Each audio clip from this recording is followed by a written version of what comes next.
करते ध्यान उभे विठेवरी करते ध्यान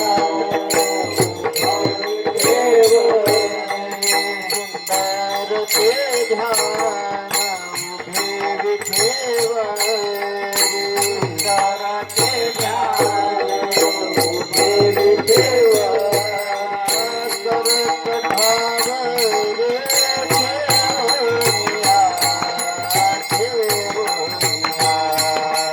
करत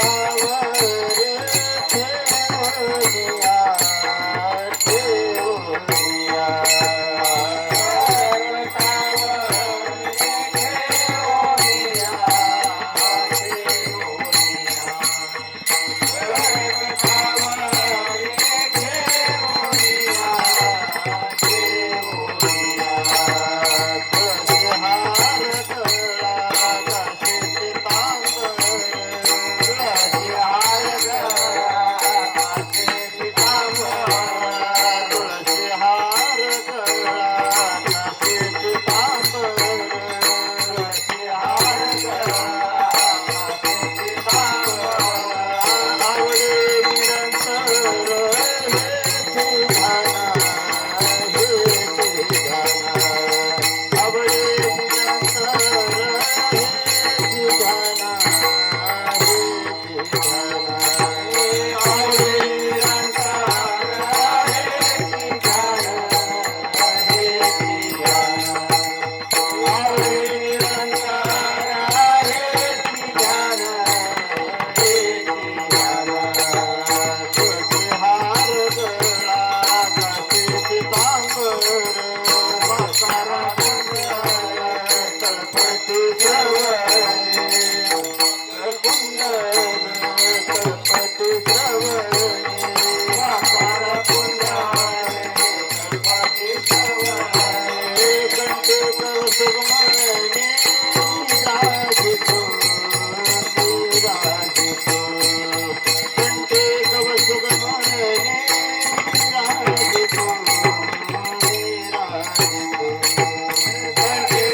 रूप पाहता लोचनी सुख झाले हो साजने, सुख झाले हो साजने, सुख झाले हो साजने.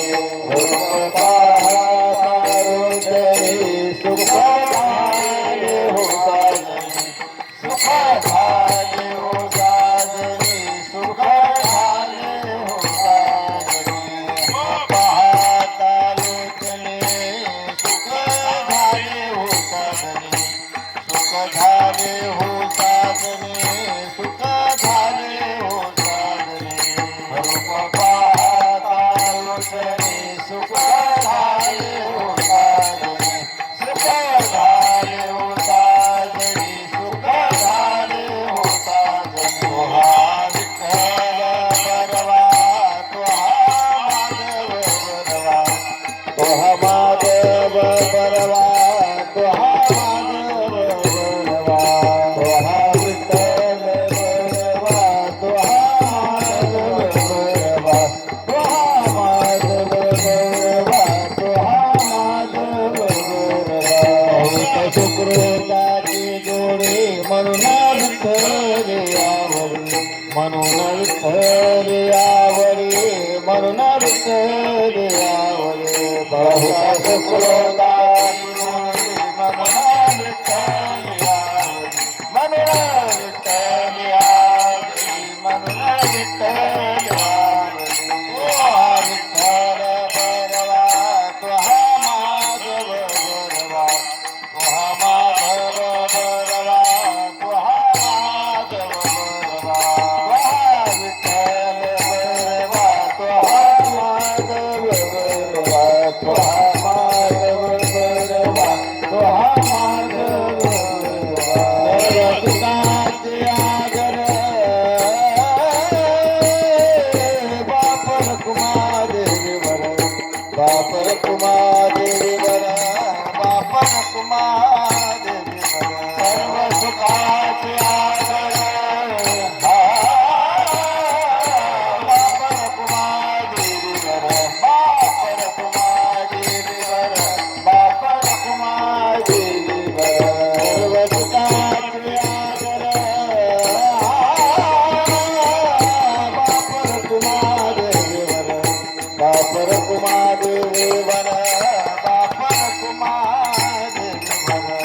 सुखाचे आगर बापर कुमादेवीवर, बापर कुमादेवीवर, बापर कुमादेवीवर.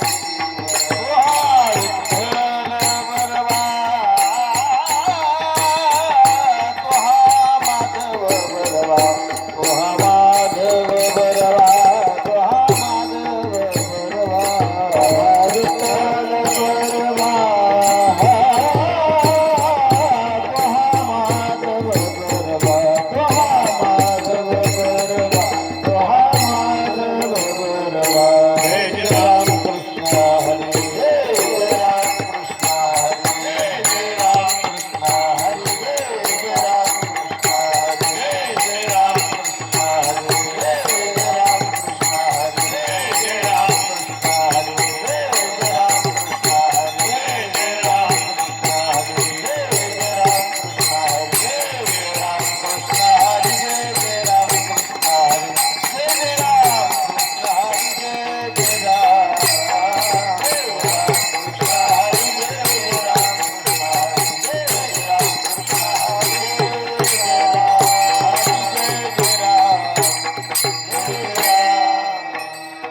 बैल आली हरी, बैल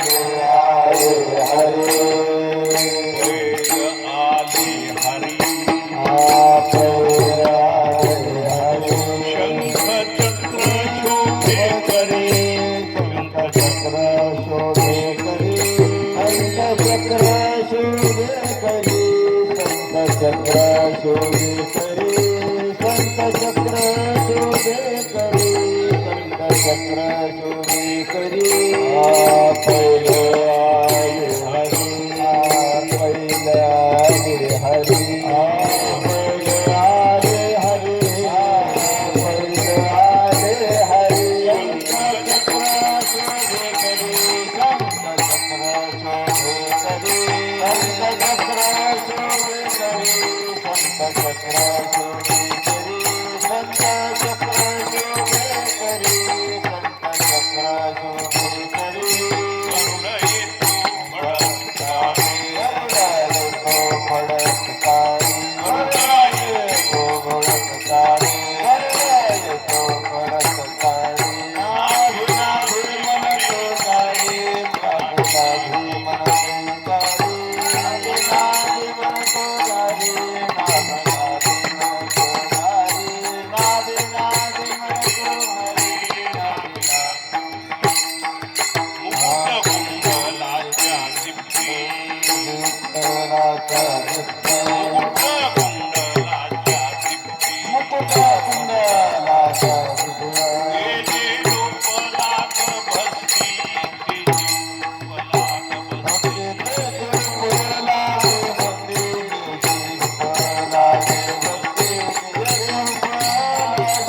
भस्ती, ते जे रूपलाग भस्ती.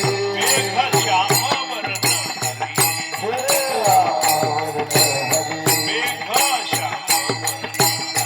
मेघ श्याम वर्ण हरी. मूर्ती डोळस साजिरी. चतुरभुज वैजयंती.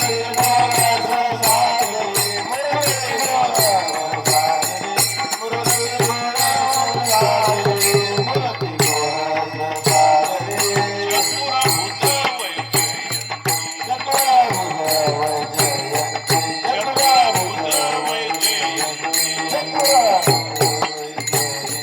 गळामाळ हे रुळती.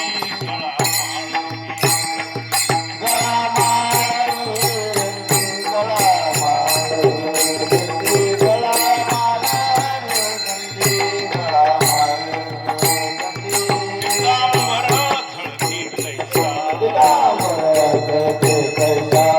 पितांबर झळके कैसा. कळल्या काही दिशा.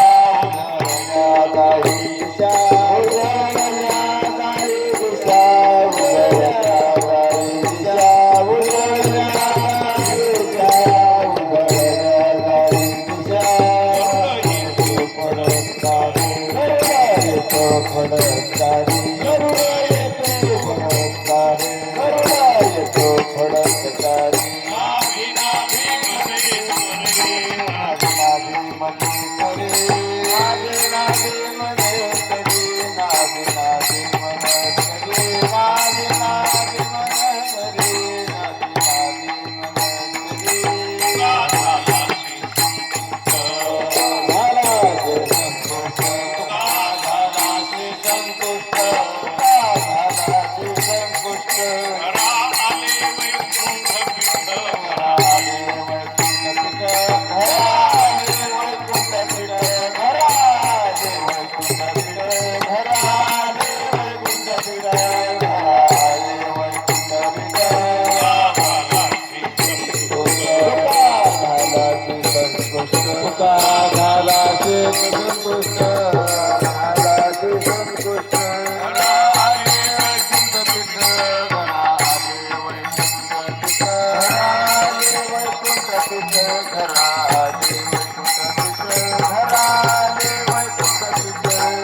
फडकतारे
महाराजांच्या मंदिरात कुणीच जाऊ नका, कीर्तन झाल्यास पाया पडा.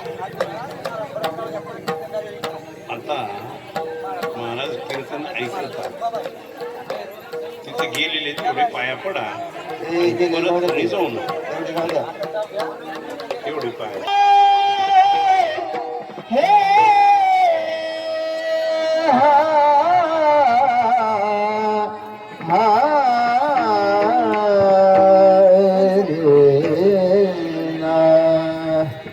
मंदिरात जाऊ नका कोणी, बस. पहिले आले हरी,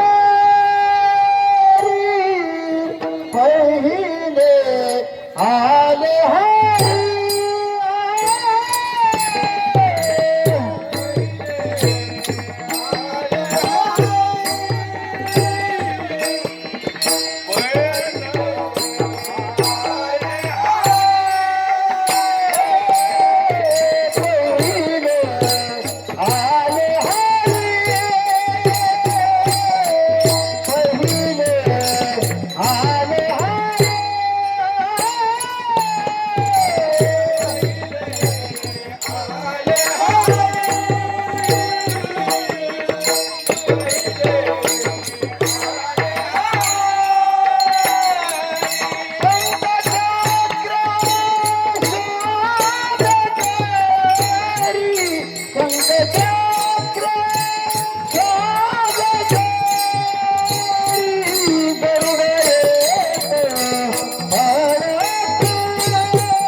हरी पहिलं आले हरी शंख चक्र शोभे करी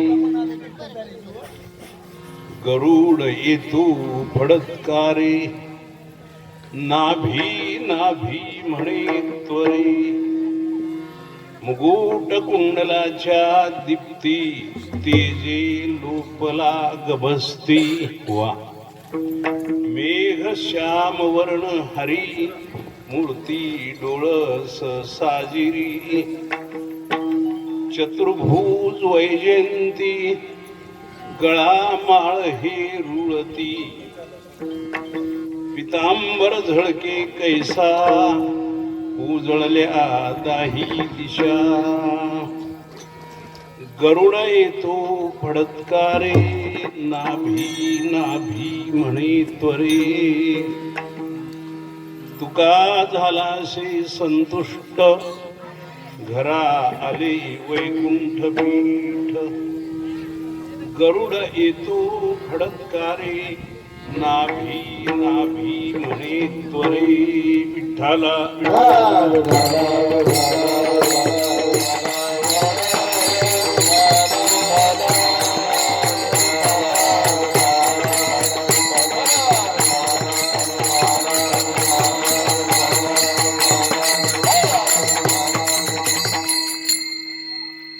पहिला आले हरी शंख चक्र शोभे करी गरुड येतो फडत्कारे नाभी नाभी म्हणे त्वरे नवखंड पृथ्वीमध्ये एक अद्भुत प्रसंग घडतोय आणि तो वेळ तो काळ तो दिवस आजचा आहे फाल्गुन मध्ये द्वितीया प्रसंग एका पुण्यवान पुरुषाचा आहे तो पुण्यवान पुरुष नावाने ओळखावा देशाच्या भाग्याने ओळखावा कारण पवित्र ते कुळ पावन तो देश जेथे हरीचे दास जन्म घेती म्हणून ते कुळ पवित्र आहे तो देश पावन आहे त्या देशाच्या भाग्याने ओळखावा पुण्यपुरुष तुकाराम महाराज म्हणतात त्यांना काय दैव आहे बाळव तुमचं आमचं आज आपले जन्म आहेत जगात भल्यांच्या नंतर जन्माला येतो तो खरा भाग्याचा भला मोठा पुण्यवान असतो दैवाचा असतो श्रीमंत असतो मोठी माणसं पुन्हा येणार आहे त्याच्या अगोदरच ज्यांचा जन्म होऊन गेला आले असतील गेले असतील प्रवास झाला असेल पण तेवढं दैव आणि भाग्य त्यांच्या पदरात नसतं आपण तुकोबाराय ज्ञानोबाराय निळोबाराया श्री संतनाथ महाराज गोरोबा काका जगमित्र नागा शेना नावी सावतामाळी या संत श्रेष्ठ नरांच्या नंतरचे आपले जन्म आहेत ज्या की आपल्या पुण्य जन्म प्रसंगात आपण पुण्यवान आहोत म्हणून पुण्य जन्म प्रसंगात त्या मागच्या आपल्या पूर्वजांचं भलं चरित्र आपणाला वाचता येतं सांगता येतं आपणाला हे चरित्र वाचल्यामुळं आणि सांगितल्यामुळं देवाचं आवडता होता येतं तेही प्राणापरुते आवडती निरुते जे भक्त चरित्राते प्रशंसिती आणि आपला आत्मभाव आपल्यापासून दूर गेला असेल हरपला असेल कदाचित विसर पडला असेल हरपला असेल म्हणजे काल कलीचं आहे असंभाळ पापाचं पीक पिकतंय स्वसामर्थ्यापासून पदच्युत झालेला माणूस कदाचित आत्मभावापासून दूर गेला असेल म्हणून हरपला असेल म्हणतात ज्ञानोबरायांनी लिहिले तैसे हरपले आपण पावे ते संता ते पाहता युसावी म्हणून वानावी ऐकावी तिची सदा. आम्ही आमच्या स्वरूपापासून दूर गेलो. कल्पना अविद्या त्यांच्यामुळं आम्हाला आमचा विसर पडला. जगातलं काही कळाले पण आपण कोण आहोत हे कळत नाही. याला म्हणतात आपला विसर आपणाला पडतो.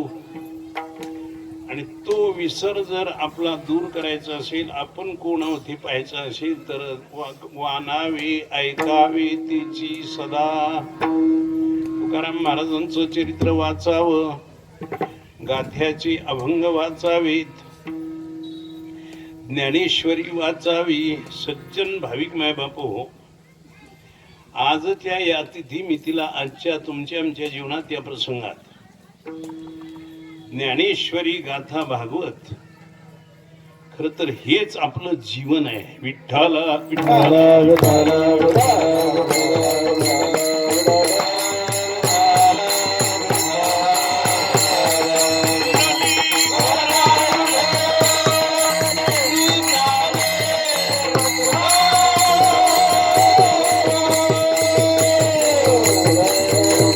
अतिश्रेष्ठ ग्रंथ संपदा, अतिश्रेष्ठ ग्रंथ संपदा. रामायण महाभारत 18 पुराण आहेत, 4 वेद आहेत, 6 शास्त्र आहेत. पण या सगळ्यांचं सार ज्ञानेश्वरी गाथा भागवत, हरिपाठ, भजन कीर्तन, साधू पुरुषांची पुण्यतिथी, साधू पुरुषांचा जन्मदिवस, आणि एक शब्द अलौकिक आहे.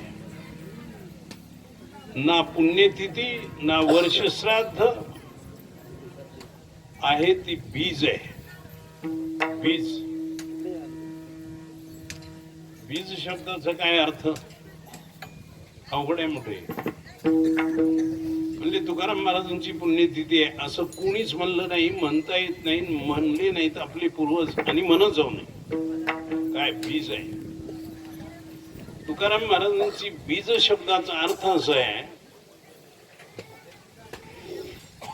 जो शब्द पुण्यदायिनी आहे त्याचं नाव बीज आहे. बरेच आहे त्याचे अर्थ. ज्या शब्दात वात्सल्य आहे, स्नेहाळपणा आहे, ती बीज आहे. बीज. आपण शेतकरी आहोत. आपल्या हातावर एक धान्याचं बीज घ्या, धान्याचं बी घ्या. बी म्हणायला हरकत नाही, पण खरं ते बीज असतं. बीजारोपण म्हणतात त्याला. एक बी घ्या, कोणतंही घ्या, जुंजऱ्याचं घ्या, गव्हाचं घ्या, हे फळाचं घ्या. त्या फळाच्या बियाच्या पोटात एक स्नेहाळपणा असतो, ओलावा असतो. म्हणून ते बी लावल्यानंतर काही दिवसाला त्याला ओलावा, उष्णता, तशी हवा भेटते, वायू.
प्रमाण अगदी बरोबर आहे. बीज अंकुर, अंकुर ओल्या मातीच्या कुशीत.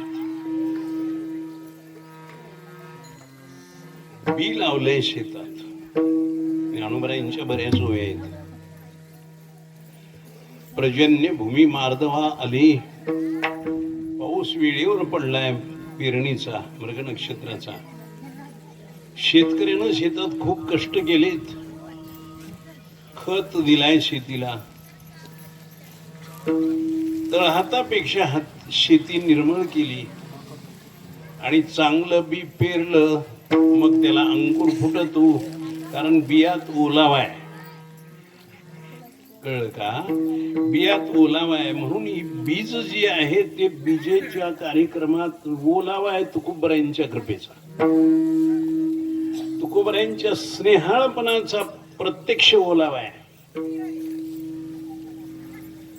देवाबद्दल बोलावं तेच संताबद्दल बोलावं. देवा तुझी आमचा कृपाळ, भक्त प्रतिपाळ दीनवत्सल, माय तू माऊली स्नेहाळ, भार सकळ चालविशी. ज्या कार्यक्रमात कृपेचा ओलावा आहे, स्नेहाळपणा आहे, परम शांती आहे, भयंकर मोठा त्याग आहे, आणि सर्व जात पण जे मुळात राहतं त्याचं नाव बीज आहे. म्हणून तुकाराम महाराजांची दिव्य कीर्ती. शब्द मोठी गमतीचे आहेत. आज तुकाराम, बरेच कीर्तनकार सांगणारे सांगतात वेगळ्या भाषेतून तुकाराम महाराज होऊन गेले, असं म्हणणं मोठं पाप आहे. तुकाराम महाराज आजही दर्शन देतात, हे सत्य मानावं लागतं. त्याचं नाव असतं महात्मा अभ्यासक परंपरेचा वारकरी. ज्ञानेश्वर महाराज आजही दर्शन देतात, फक्त अडचण एकच आहे, त्यांच्या शब्दासारखं आपलं आचरण असलं पाहिजे. विठ्ठला संतांनी सांगावं तेच जीवाने आचरणात घ्यावं, तेच पचवावं आणि फळाची अपेक्षा करू नये. संती सांगितले केले ते जतन,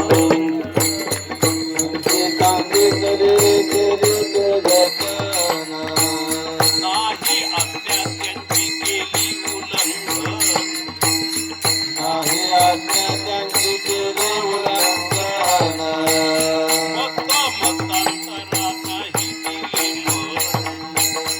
मन, मतांतरा नाही दिले मन, हरिले निषेधिनी या हरीचे ध्यान,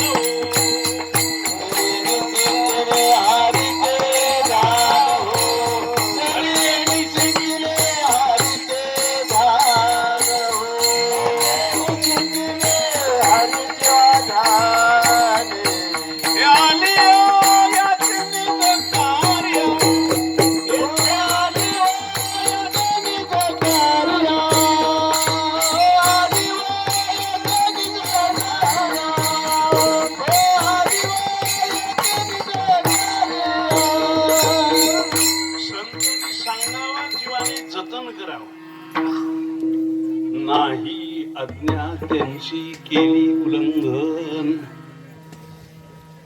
ही रग असली पाहिजे. कुणाचं काय करायचं ते करा, पण साधू संतांची आज्ञा मोडी जाऊ नका.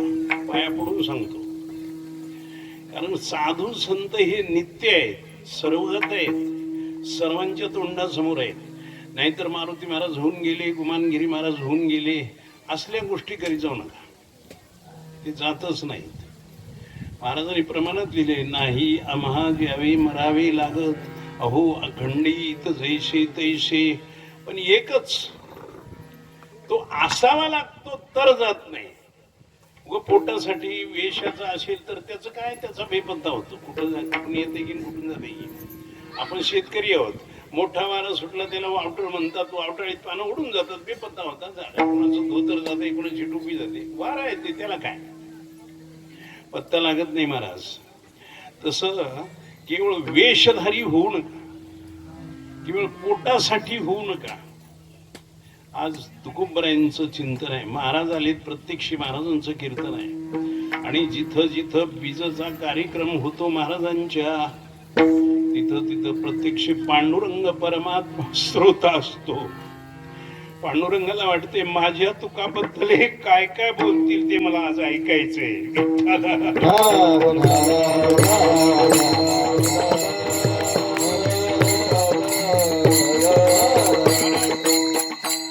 या संत बहादरांच्या दारात पांडुरंग क्षेत्र संन्यास घेऊन उभे असतात. जयाचे चौकटी मानसी मी होऊन असे क्षेत्र संन्यासी. जया निजेलिया ते उपवासी वैराग्य गा. जयाची आस्थेची सद्भावा आत धर्म करी राणीवा. जयाचे मन बोलावा विवेकाशी. हे संत लोक जे ज्ञान गंगे नाहले पूर्णता जीवनी झाले. शांतीशी आले पल्लव नवे. माझ्या तुकाबद्दल काय काय बोलतील हे बाळ ते मला ऐकायचंय असं पांडुरंगाचं आजचं अंतःकरण आहे. विठ्ठल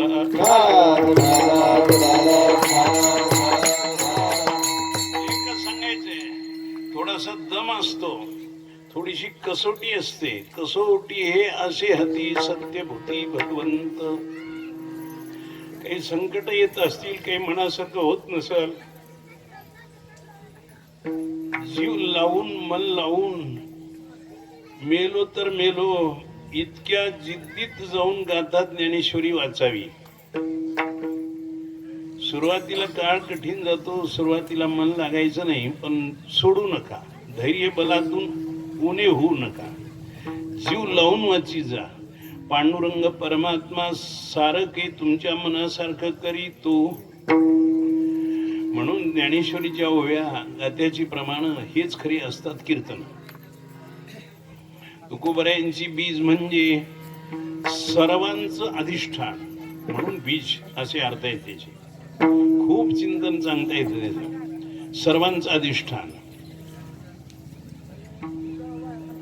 वसंतरावजी, जे गगनाहुनी जुने, जे परमाणुहुनी साने, जयाचे सन्निधाने विश्व चळे, जे सर्वाते या विये सर्व जेने जिये, हे तू जया बिहे अचिंते जे, देखे ओळंबा इंगळून चरे, तेजी तिमिर जेथन सरे, जे देहाचे अंधारे चर्म सुखसुसीत. शेवटची होय ती.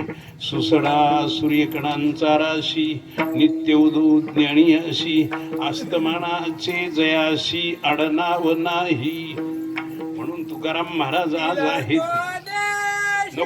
नको आता रे विठ्ठला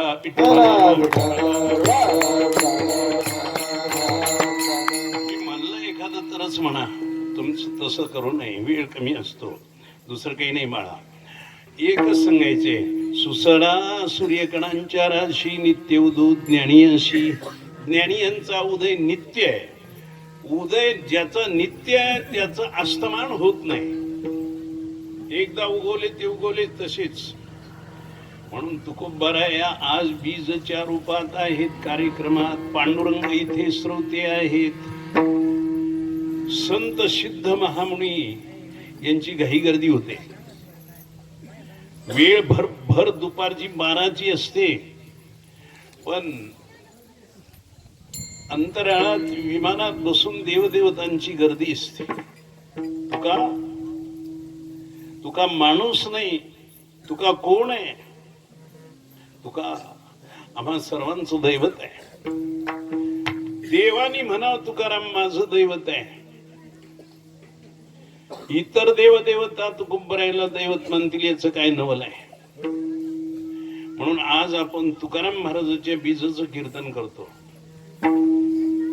जे आकाशापेक्षा जुनाट आहे ते बीज शब्दाचाच अर्थ आहे त्या ओव्यात. जे गगनाहुनी जुने, परमाणुहुनी साने, जयाचिनी सन्निधाने विश्व चळे. असे एक तेज आहे की ज्याच्यामुळं जग हलतंय डुलतंय चलतंय. वारा कुणाच्या सत्तेने हलतोय. महाराजांनी लिहिले का त्यात, चाले हे शरीर कोणाचे सत्ते, कोण बोलवी ते हरिवीन. देखवी ऐकवी एक नारायण, त्याचे भजन चुकू नको. हा वृक्षाचे पण हाले, ज्याची सत्ता राहिली अहंता मग कुठे. हे सगळं हे आरंभातलं जे आहे ते मूर्तिमंत आकाशापेक्षा जुनं आहे. आकाश काल परवा झालंय सांगायचं सरळ प्रवचनात. कोणी अभ्यासा कोणी बघा. आकाश काल परवा तयार झाले, पण आकाशाच्या अगोदरची जुनी अवस्था आहे, ती जुनी अवस्था म्हणजे सगळ्यांचं बीज पांडुरंग आहे. आणि ते पांडुरंगाच स्वरूप आजचं कीर्तन म्हणून बीजचं कीर्तन असं म्हणत जावं.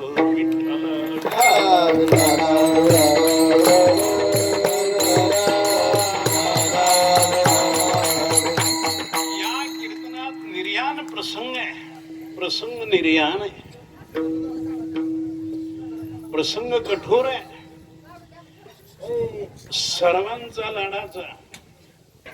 ती नारळ ती फोडू नका, तिथं कोण आहे तिथं उघड टोपल्यात ठेवा, पाया पडत जा. आपण पुन्हा सगळं करू, पूजा करू, शांत बसा माळो. एक एक शब्द किती मोलाचा आहे. देव आले तिथं कीर्तनात, तुम्ही काहीच करू नका, तिथं ठेवत जा. पैसा ठेवा, नारळ ठेवा, पैसे ठेवा, काय ठेवायचं ते ठेवा, पण शांत बसा. आकाश काल परवा झाले नव्हतं अगोदर आकाश.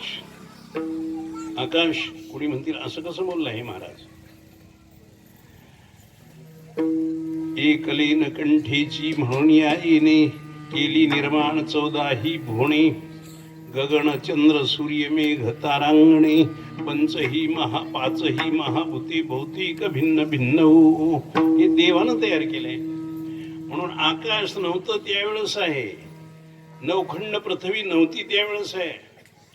पृथ्वी आपतेच वायू आकाशी काहीच नव्हतं, काहीच नव्हतं, काहीच नव्हतं. हे बाळा पहिले कोठेच नव्हते काही, चंद्र सूर्य तारा नाही, अवघे शून्य होते पाही, कानोबा तेरे तेरे ते.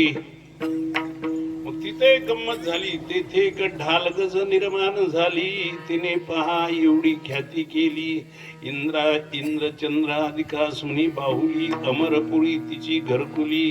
तिने बापची दादूला केला कोण वाईट म्हणिया बोला, अवघी तिच्याच बोलाने चला तरी कैवल्य सुख तुम्हाला.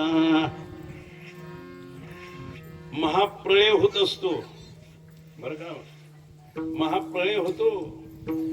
12 सूर्य 100 सूर्य 100 सूर्य 100 वर्ष तपतात. कठोर कठोर उष्णता प्राप्त होते. पृथ्वी पासून जाळ सुरू होतो, 100 वर्ष चालतो. निळे आकाश, वर आकाश नाही, निळं नाही. आपल्या डोळ्यात भावली आहे, त्या आपल्या डोळ्यातल्या भावलीचे डोळे इतके सूक्ष्म आहेत की त्या डोळ्यातल्या बाहुलीतल्या डोळ्याच्या बाहुलीच्या डोळ्याचा रंग निळा आहे. म्हणून आपल्याला वरचं निळं वाटते, दुसरं काही नाही. वर काय की निळं आकाश आहे की कुणाला ठेवाय काहीच कुणाला कळत नाही. अवघे शून्य होते पाही असा त्याचा घोळ आहे तिथला. त्याचा विचार करणं कुणाला जमत नाही. पण डोळ्यातल्या बाहुलीचे डोळे आहेत, त्यांची नजर निळसर आहे म्हणून ती वरी निळ दिसते. हे देखील नव्हतं, कुठंच काही नव्हतं त्यावेळेस. असा महाप्रळय झाला, जाळ झाला. 100 वर्षे जाळ चालला, पुन्हा तो वारा सुटला, 100 वर्षे जाळ विझून गेला. पुन्हा सावर्तक अग्नी आणि सावर्तक मेघ खवळला. तो सावर्तक मेघ म्हणजे 48 कोस लांबी रुंदीचा अग्नी सारखा आहे. तो उसळून येतो, भयंकर पाऊस पडायला सुरू होतो. 100 वर्षे पाऊस पडतो. हत्तीच्या सोंडेसारख्या त्याच्या धारा असतात. मग ते पाणी साचायला लागतं पृथ्वीवर राखेपासून. असं पाणी फुगत फुगत वर जातं. बघा भोवताली कुठं तट बांधलेत की कुठं काय केलंय की असं पाणी जातं. ते वर निळा आकाश आहे ते दिसायचं बंद होतंय आणि तिथपर्यंत पाणी जातंय. त्याला अपो नारायण म्हणतात. त्याचं नाव भागवतात. अपो नारायण आहे, प्रत्यक्ष देवरूपी पाणी. अपो नारायण सर्वांच्या वर. कुठून येतंय की वडाचं पान असतंय हिरवंगार आणि त्या वडाच्या पानावर एक बाळ झोपलेलं असतंय. आता किती बाळ गमतीचं आहे ते. सगळीकडे पाणीच पाणी, वडाच्या पानावरच झोपलंय. कुणीतरी आहे का त्याला बोलायला, कुणीतरी आहे का त्याला सांगायला हवे. म्हणून ज्याला परमार्थ करायचंय त्याच्याजवळ कुणीच नसावं. त्या बाळाला बोलाय कुणीतरी आहे का. सगळं पाणीच पाणी आहे, वडाच्या पानावर झोपलंय, इतकंच लहान आहे. आणि तिथं त्याला कल्पना येते मनात कुणीतरी यावं. मग तिथं एक शक्ती जाते, एक दिव्य शक्ती आहे, ती त्याच्या अंगातली आहे. एकादशी बद्दल कथन सांगताना आता एवढं सांगणं होत नसतं कीर्तनात. मूळ दानवाचा दैत्य ज्यावेळेस विष्णूच्या माग लागला विष्णू चतुर आहेत म्हणले ह्याच्या संग भांडण करण्यापेक्षा थोडं पळावं, एका गुहेत लपावं आणि तिथं बसलं की आपल्यातून व्हायचं ते होते. मूळ दानव विष्णूला मारून टाकायला निघालता. कथेत कथा सांगाल बरं का. आता हे कसं असतं, शक्ती कशी असते ते सांगतो. मूळ दानव विष्णूला मारून टाकायला निघाला. विष्णू पुढे पळाले. पळता पळता एका मोठ्या पहाडात ती गुहा होती, त्या गुहेत जाऊन झोपले. मागुणी आलं, वाट काढीत काढीत आलं. इथं झोपलाय वैरी, अशी अंगावर उडी मारणार होतं. उडी मारून तोडून विष्णूला मारणार होतं. ते त्याचं नाव मूळ दानव. ते प्रल्हादाचा पंतू होतंय. ते हिरण्यकशिपूचा प्रल्हाद, दैत्याच्या कुळात प्रल्हाद देव आहे. त्याच्या कुळात हे हे निघाले. हे कुणाच्या पोटी कोण येते हे सांगता येत नाही बरं का. हा, मग आता हे मोठमोठे झाडं असतात, त्याच्यावर कोणी कोणतं ते रूप वेगळंच वापतंय बघा. पिंपळावर कडुलिंब वापतंय, कडुलिंबाच्या मुळावर काही होतंय, ते मांडगुळ म्हणतात त्याला. हे काहीतरी वेगळंच असते.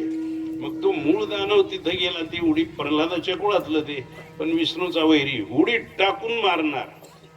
तितक्यात विष्णूच्या माग घडला होता इतिहासात. श्वासातून वेदाच्या राशी जन्मल्या, जयाचे निश्वासी जन्म झाले वेदराशी. तो सत्य प्रतिज्ञे पाहिजेशी बोलिला सोमखे. तसा आज तो मूळ दानव विष्णूच्या अंगावर उडी टाकणार. तितक्यात विष्णूच्या नाकाच्या श्वासातून एक शक्ती बाहेर पडली. त्या शक्तीनं पांढरी शुभ्र वस्त्र नेसलं होतं. पांढरं शुभ्र लुगडं असं ते नेसलं होतं. आणि 8 वर्षाची अष्टभुजा देवी, 1 लख दिव्य कन्या माय नाकाच्या श्वासातून पुढे जन्माला आली. लगेच उडी टाकणार होता, तितक्या श्वासातून ती कन्या जन्माला आली. 8 हाताची देवी आहे, पांढरं शुभ्र वस्त्र नेसलंय, कपाळाला कुंकू आहे, सगळे आहे कुणाचे लक्षण आहेत, हात भरून काकणे आहेत. वा वा वा, 8ही हातामध्ये 8 आयुध आहेत, तलवार आहे, बाण, सगळं सगळं आहे. आणि तो उडी टाकणारा तो मूळ दानव, त्याला ती देवी म्हणते, कोण तू दुष्टा? तो म्हणतोय, तू कोण आहे? सरक. नाही सरकत, तुझा घात करायला आले. सरक पलीकडे, जळून मारशील. थोडं पलीकडे सरकलं की ते तळ पायातून पेटलं, जळत जळत थोडं पलीकडे जाऊन पडलं, ते जाळत जळाला. मूळ दानव जळाला.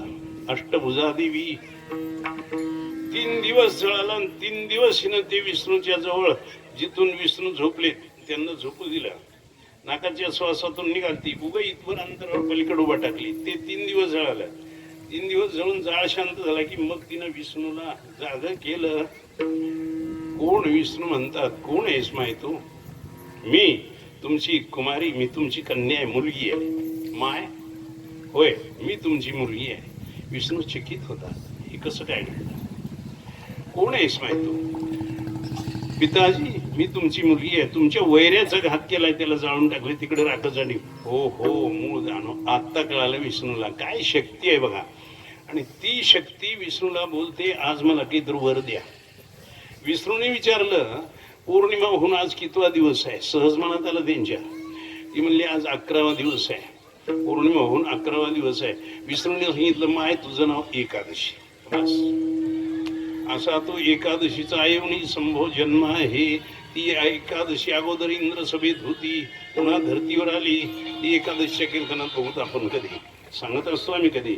आणि तीच शक्ती इथं भगवान श्रीकृष्णाच्या देवाच्या समोर गेलेली आहे. आणि तीच शक्ती बाल मुकुंदाला तिथं जाऊन जागा करते. जे काय करू काय करू, विष्णूने काम सांगितलं, सृष्टी निर्माण करायची आहे. म्हणून तिथे एक ढालगज निर्माण झाली. तिने पाय एवढी ख्याती केली. त्या शक्तीनं हे जगदंबर निर्माण केलं. आता मदादी दैविहेशा गुणमयी गुण मम माया दुरत्यया मामेवी प्रपद्यन्ते माया मेतांतरंती ते.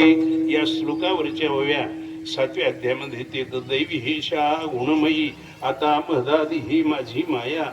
उत्तरोनी कीर्तन आहे, हे इकडचं चिंतन खूप असतं. अशी शक्ती निर्माण झाली आणि त्या शक्तीने हे जगदंबर निर्माण केलं.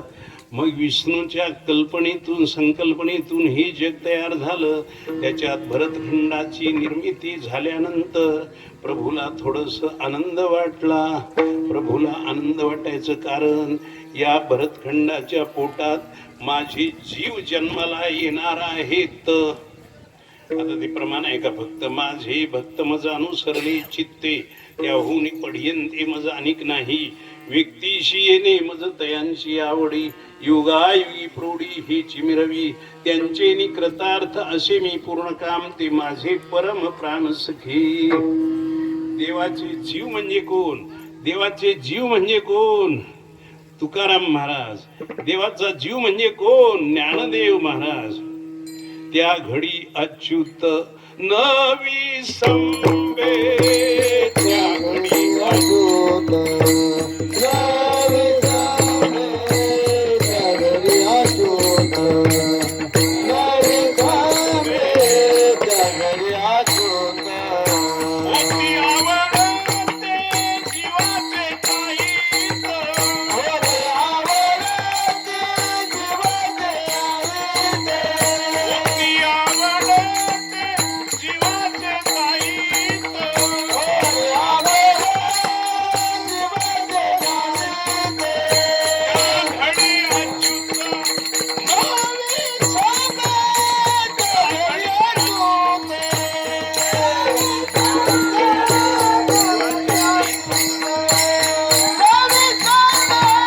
त्या घडी अच्युत. देवाच्या जीवाचे जीव म्हणून ताईत शब्द आहे. होती आवडते जीवाचे ताईत. ताईत म्हणजे जीवापेक्षा जास्त आवडतो त्याचं नाव ताईत. म्हणजे किती सख्यत्व आहे.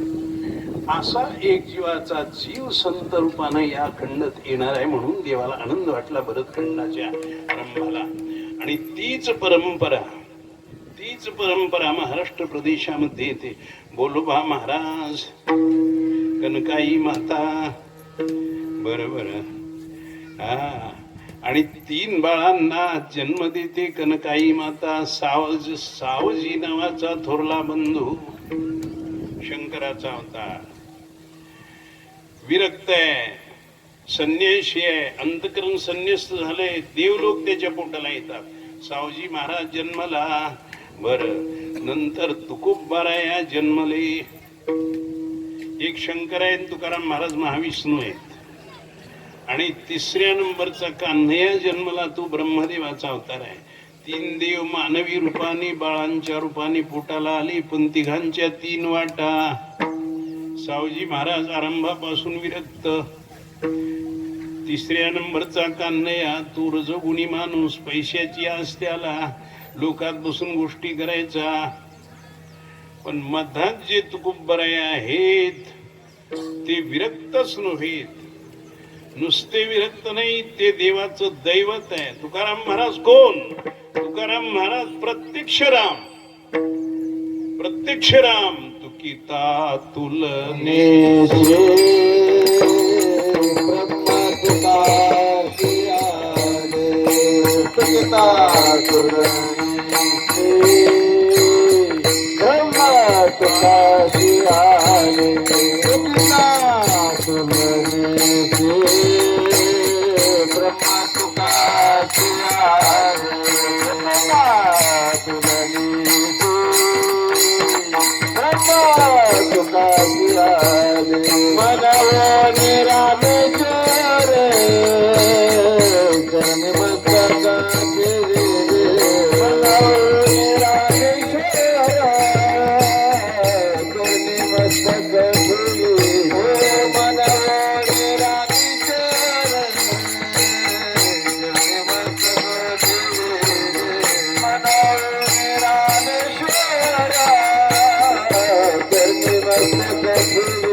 राम है. राम से ज्यादा है ये तुकाराम. राम राम पण ये तुकाराम. तुकाराम रामाच्या बरोबर तुलनेत उतरतो, रामापेक्षा ज्यादा सुगंध देतो, म्हणून हा तुकाराम आहे. राम एक वचनी, एक बाणी, एक पत्नी, सगळे एक एक एक. पण या संतांनी सगळा एकपणा पचवला. मुळात एकपणा पचवला की मग जगाचं होता येतं. आणि जगाचं झाल्याशिवाय कीर्तन भजन करताच येत नाही. विठ्ठला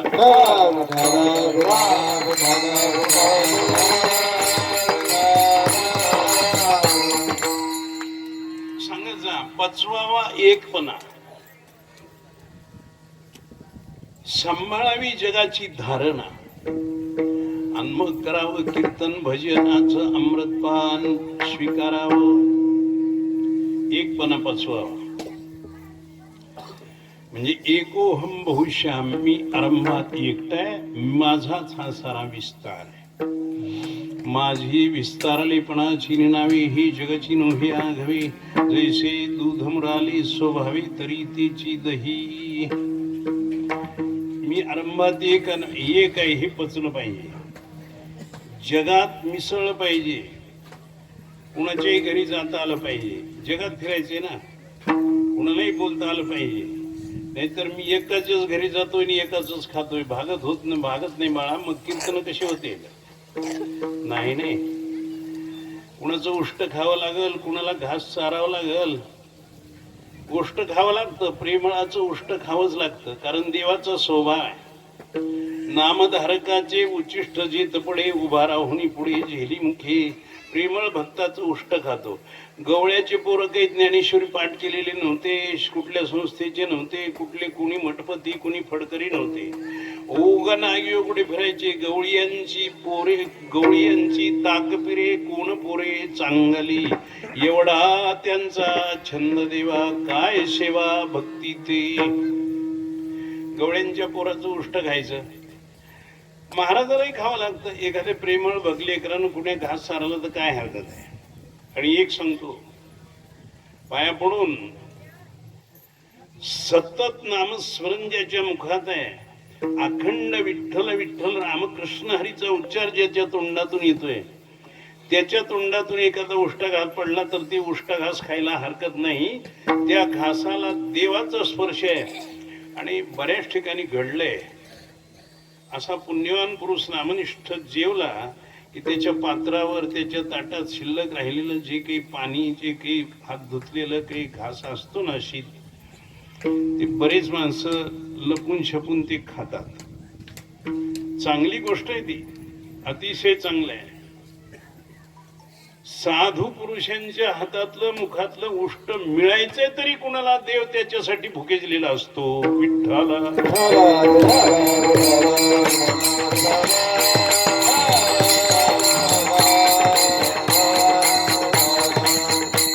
काय तुकोबरायांची भावना आहे. सेवीन उचिष्ट लोळेन अंगणी, वैष्णवांची नाहनी होईन किडा.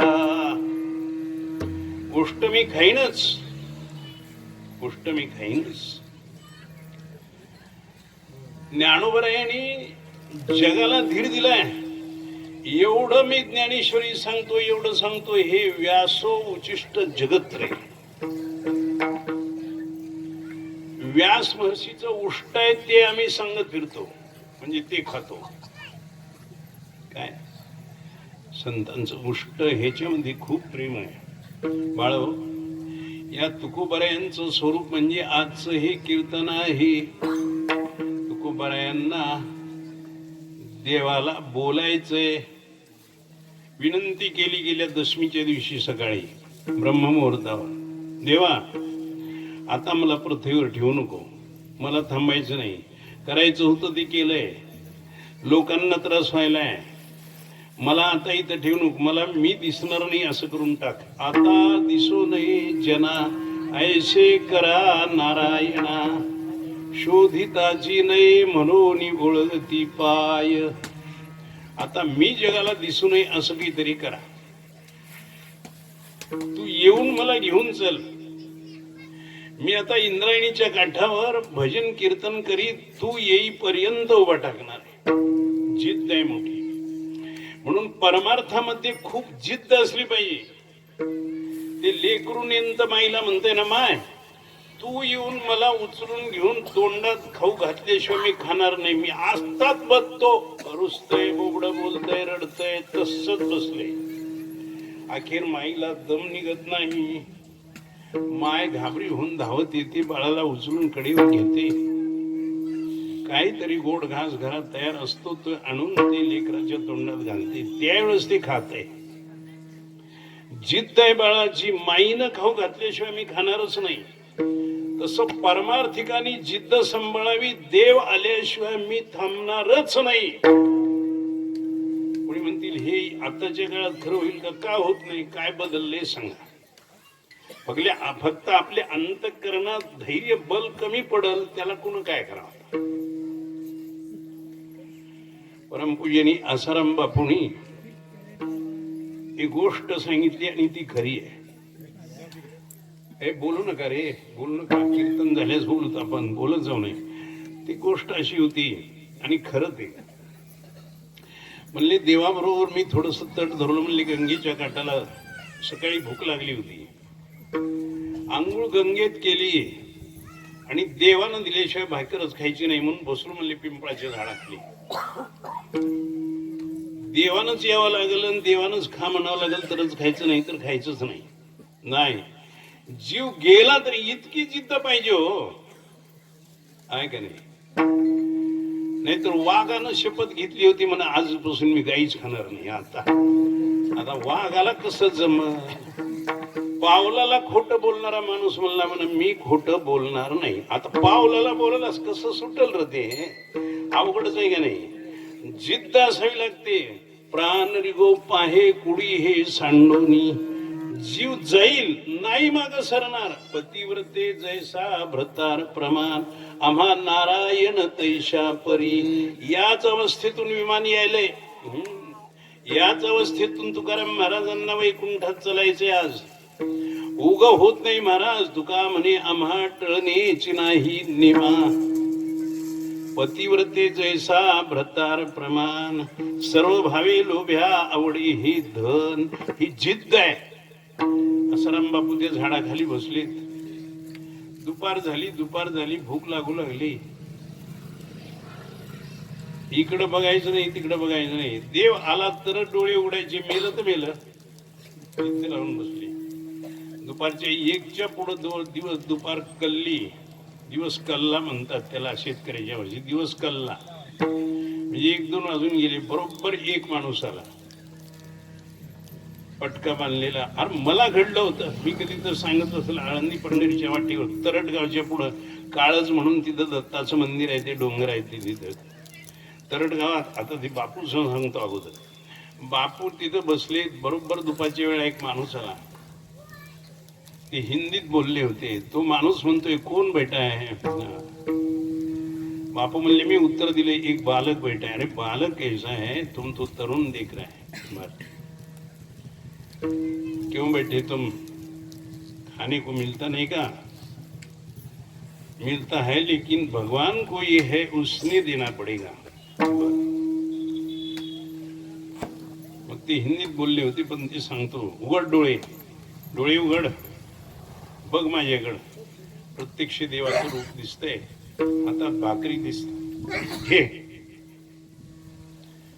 भयंकर मोठे माणसं, पण पुढं काय होईल ते सांगता येत नाही. प्रमाण अग्रष्ट हे भली अशी कर्मरेषा. पुढची चूक म्हणायची नाही, मागचं कुणा काढायचं नाही. आहे ती परिस्थिती खरी आहे ती तेवढीच बोलायची. म्हणजे पुढं असं ते सांगू नको, माग तसं होतं. मागचं बघायचं नाही, पुढचं बघायचं नाही. आहे ती परिस्थिती खरी आहे तेवढंच बघायचं. तुकाराम महाराज विमानात बसाले ती एवढंच खरं आहे म्हणे, लहान होते. आता ते कशाला काढालास? पुढे गेल्यास काय करतील? हे बघा, हे नास्तिक लोक काय विचारतील सांगता येत नाही. विमानात बसले, देव मुराळी होऊन आलाय आणि एवढे सज्जन साक्षीदार आहेत. आज देहू नगरीत आहोत. आज आपण इंद्रायणीच्या काठाला आहोत. साधं कीर्तन नाही, हे तुम्ही ध्यान देऊ नये. बापूंच्यासाठी देवानी भाकरी आणून दिल्या. मला बापू लातूरात पांडुरंग दिसले. फार मोठी माणसं. एक ती कसं आठवतं बघा. बापू 4 तास मला पांडुरंगाच्या रूपात दिसली. मी जिवंत आहे अजून. उभा उभा पांडुरंग. सत्संग सुटतोय, सगळी माणसं उठतात आणि त्यावेळेस ते हरी महाराज आमचा छोटा ते मला असं आम्हाला उठायची माणसं उठून विठाला विठाला महाराज. मी ते तरडगावात जागरती केलो, रात्रभर वास्कर फडाचं जागर, आणि तिथवर चलत आलो. ते काळच्या त्या दत्त मंदिर आहे तिथं, ते बालिवगी उत्तरकरांनी बांधलेलं, तिथं ते थांबायचं. मला वाटलं आता भाकर नाही, भलतीच भूक लागली, चालता येत नाही. तिथे एक पाण्याचा दंड, त्याला पलान म्हणायची, त्याच्यावर बसलो. एक हिरवगार जांबाची लहानसं जांबाचं मिडू होतं, ते तोडून खाल्लं. कडू जर लागलं, झोपीतच होतो. म्हणलं हे कडू लागाले, बसल्या जागी थोडा डोळा लागला. तितक्यात एक खोसल्याचा पटका मला खावं वाटतंय. ते भाकरी गरम आणि ठेसा मिरच्यांचा हिरव्या. लगेच घेऊन आला तो माणूस. मी झोपीत आहे. आता घागर डेरा, पाण्याचा छोटा डेरा, त्याच्यावर झाकणी झाकायची. पांढऱ्या शुभ्र कपड्याच्या चिरगुटात भाकरी बांधलेल्या माझ्या जवळ येते, एकदम जवळ. कोण बसलंय? एकदम दचकलो. मला वाटलं मी जांबाचं मिडू तोडले, मला मारतय आता. हा बसला. आम्ही वार करूया. बर भुकेजलेले दिसत. होय, हे भाकर आणले, हे भाकर खा, हे पाणी आहे प्या. त्या भाकरी ठेवल्या, पाणी दाखविलं, त्या पाण्याच्या लोटे छोटा डेरा त्याच्यावर झाकून झाकली. तो माणूस म्हणतोय खा भाकर. कुठं गेला का कुठं गेलं कोणाला ठेवाय. पण भूक, एवढी भूकाची आग होती, ते कधी चिरगुट सोडलं, तेवढ्या भाकरी ते खाल्ल्यान, पाणी पेलं. मग बघालोय मी इकडे. मग लक्षात आलं पांडुरंग पाणी पेलं, घागर नाही काय. ते चिरगुट भाकरीचं बऱ्याच दिवस होतं माझ्याजवळ. इथं एकंबीला दादानी मला महारुद्राच्या अभिषेकाला बोलवलं, तर तोपर्यंत होतं ते चिरगुट. पण पुन्हा आमच्या प्रवासात गेलं. स्वतःच सांगू नये, पण या पुण्य काळात सांगावं तर कुठं सांगू नये, तर इथं सांगू नये तर कुठं सांगावं. महाराज आले ताजी तर विठ्ठल.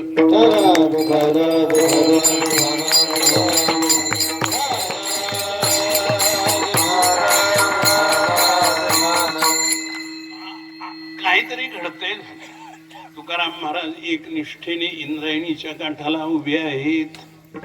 पांडुरंग आले पाहिजेत, मला घेऊन गेले पाहिजेत. जीवलग 14 टाळकरी उभाटे, 14 टाळकरी आहेत. जीवलग आहेत 14 टाळकरी. कुठंच ते नाहीत असं नाही. जिथं कीर्तन तिथं 14 टाळकरी.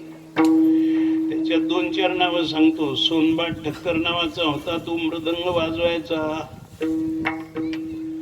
शिवबा कासार होते, ते तुकाराम महाराजांना गळ्यातला हार घेऊन यायचे. नावजी माळी, मालजी गाढे, संताजी तेली जगनाडे, हे असे माणसं महाराजांच्या कीर्तनात द्रुपद म्हणायचे. परंपरा आहे बाळो. एकानं द्रुपद म्हणलं की सगळ्यांनी मागं म्हणायचं. जलद गती आहे त्याला.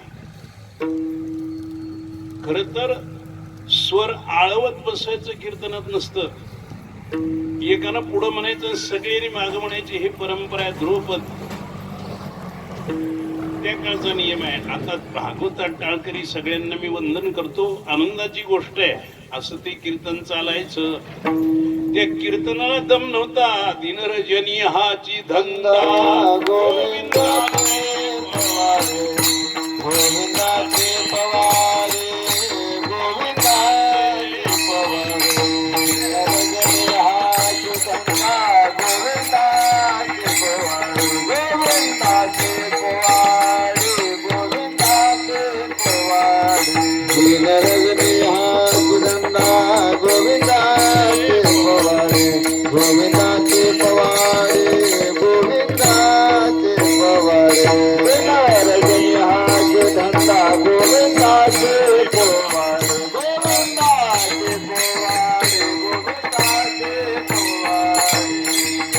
रात्रंदिवस हे कीर्तन चालू आहे.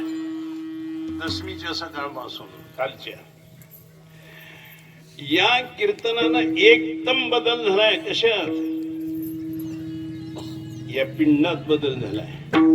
संसाराची अंगी अवघीच व्यसने, आम्ही या कीर्तने शुद्ध झालो.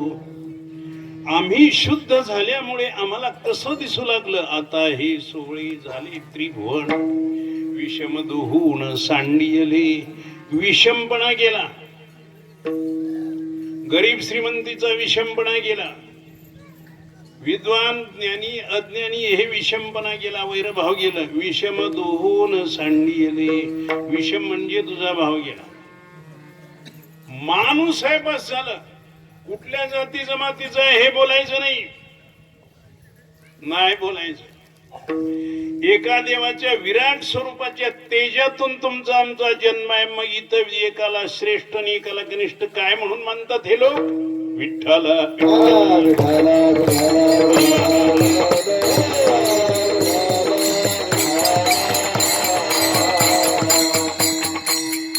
जे ब्राह्मण देवाच्या मुखातून जन्मले, 4 वर्ण देवाच्या अंगातून जन्मले. मुखी जन्मले वेदविद ब्राह्मण, बाहू जन्मले राजन्य, उरु जन्मले वैश्यवर्ण. चौथा जन्मस्थान शूद्रवर्ण, चरणी जन्मस्थान शूद्रवर्ण. एक देवाच्या पायापासून आहे, एक मांडीपासून आहे, एक छातीपासून आहे आणि एक दंडापासून आहे आणि एक तोंडातून आहे. तोंडातून ब्राह्मणाचा जन्म आहे. क्षत्रिय भुजदंडात आहेत म्हणून क्षत्रिय नर कधीही दंड ठोकतून सज्ज असतात धर्मरक्षणासाठी. शेतकरी दादा मांडीतून जन्मलाय म्हणून शेतकरी खरा देशाचा का नाही मांडी आहे. मांडी मोडली की माणूस संपलं. तसा शेतकरी कमकुवत झाला की देशात भाकरी मिळायची नाहीत म्हणून शेतकरी सगळ्यांनी सांभाळावा. शासनानं पहिलं काम करी जावं, शेतकऱ्याच्या अडचणी सोडी जाव्या. शेतकऱ्याने शेतात काम केलं तरच गहू खायला मिळेल ना, भाकर खायला मिळेल ना, फळं झाडं लावली तरच फळ जाऊ द्या. आणि चौथा सेवेची माणसं आहेत, ती शूद्र म्हणतात त्यांना. शूद्रांनी सेवा करून देवाच्या मस्तकावर बैठक केलेली आहे. देव आपल्या सेवकाला मग याही वरी पार्था माझ्या भजनी असता तरी तया मी माथा मुकुट करी. एवढं आहे. महाराज तुम्ही कोण? याती शूद्र वैश्य केला व्यवसाव, आधी तो हा देव कुळ पूज्य, नये बोलू परी पाळले वचन केली. याचा प्रश्न तुम्ही संती. तुकोबरायांनी आपला परिहार दिलाय. मी शेतकरी आहे, याती शूद्र केला व्यवसाव, शेती केली, व्यापार केला. आमच्या घराण्यात कुळात परंपरेत देवदेवतांची पूजा चालूच आहे. बरोबर असं असतं. आपण ज्या कुळातले ज्या घराण्याची आहोत ती कुळ परंपरा, त्या घराण्याची परंपरा मोडीत काढायची नसते, तरच तो त्या घराण्याचा आहे. नाही तर कुठला आलाय की काय नाही की जाळायला मोठी भानगडी आहे त्याच्यात. आपल्या पोटी जन्मून आपलंच आचरण करत नसेल, आपल्या पोटी जन्मून आपल्या बापा